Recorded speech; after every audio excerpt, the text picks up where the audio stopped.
Morning, everyone. October 27th here, Daily Healing Energy with CEO. And as promised yesterday, we did go ahead and switch decks. We had a third repeat.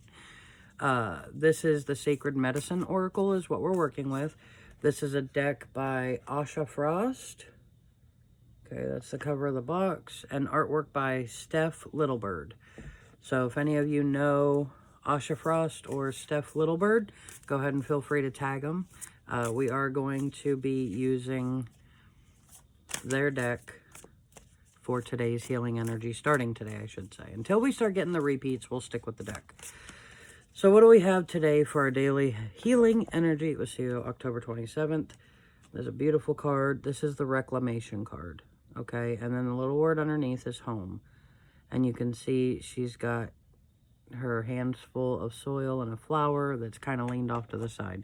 So reclamation and home. These are really big topics for anybody, because first and foremost, because some of us, let's be honest, don't even have our home yet. Our home kind of travels with us, and that's where I'm at. Even though I have a home right now, there is this ever-present aspect where I'm like, but my home really is wherever I'm at. It goes with me, kind of thing. Okay, so when it comes to healing and that reclamation, that rebirth, that ability to feel secure, the place where you feel at home, sometimes people do travel with that, and sometimes people do attach it to a physical structure, but and then, you know, if the vibe isn't right at home, whether that means within yourself or within the structure, it tends to lead to a lot of things that either aren't healed, didn't know you needed healed, or they create issues that need healed. When it comes to reclamation, this is your power, okay? Reclamation of power, we've talked about that a lot in private readings, in live readings, in dailies. Reclamation of power is that maintenance over the self, okay?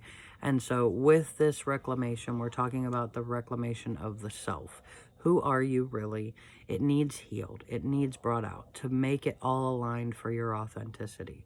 When you raise the vibration, if you will, once you reach a level of authenticity, I believe that that authentic nature is actually a real big synonym for love.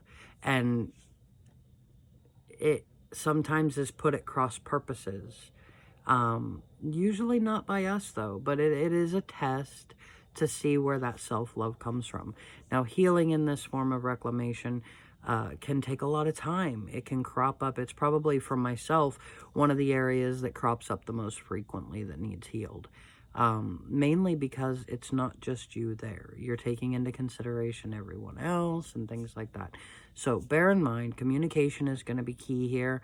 Acceptance of the self, love of the self, authenticity and alignment within the self, brought out into the open, because when you allow yourself to be that authentic, that aligned within yourself, you also have to, you know, that last fig leaf is you kind of have to let others be that too. And that's where I think we have the biggest problem with transitioning from one stage to the next, is you have to give that blessing to others. The greatest step of love, in my opinion, is to allow someone the place to be authentically them, as whole as possible, as complete as possible. And it means you're going to hear some stuff that you don't agree with, and getting to a point that you can understand that and you're grateful and you allow it, that's a huge step of love. So love yourself, reclaim your power, love other people, let them be authentically them as you are authentically you. Stay safe, stay blessed, and we'll catch you tomorrow.